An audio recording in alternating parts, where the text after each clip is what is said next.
climate action tracker has said that there has been a 3-year standstill in global warming projections with no improvement since 2021. An absolutely startling report. In fact, based on the aggregate effect of current climate policies, the world is on a path toward 2.7 degrees Celsius of warming. This is what the report has said. In fact, CAT said that 2024 has been marked by minimal overall progress on the global warming climate crisis. CAT's annual climate report said while Donald Trump's election with impact projected temperature levels due to expected rollbacks of climate change policies, it's uncertain to what extent. But what's absolutely shocking is that there's been no improvement in terms of the global warming levels since 2021. Joining me on the show this morning, Seth Warren Rose, founding director of ENEREF Institute. Thanks very much, Mr. Rose, for being with us. Absolutely startling report there. And my first question to you, there has been this understanding that those who are least responsible for global warming, those who are least responsible for climate change, are the worst affected. And that's something that we've seen only exacerbate perhaps in the past 2 years or so. That's absolutely right. And it looks like that trend is going to continue, especially with the technologies of artificial intelligence being developed in the United States. Speaking specifically to the issue of, the global temperatures reaching into the 2.7, I think 2.8 is what's now projected.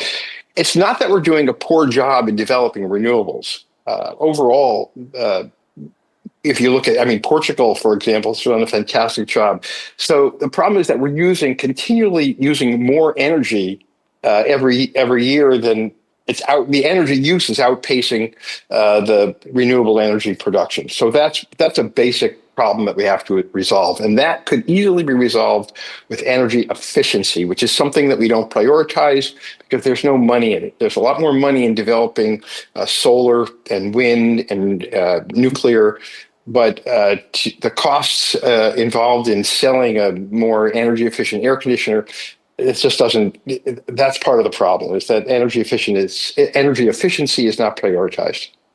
That's an interesting point you're making. And of course, what you said at the very outset as well, there's a great deal of inequity perhaps that marks our climate policies. But looking at the geopolitical reality, 2024 is perhaps the biggest election year globally. New governments are rising. The geopolitical reality is changing with new leaders, of course, taking over. Donald Trump's election, of course, we saw he spoke of the climate agreement there as well. How do you see all of this impacting, the world strategy vis-a-vis climate change? I'm not optimistic.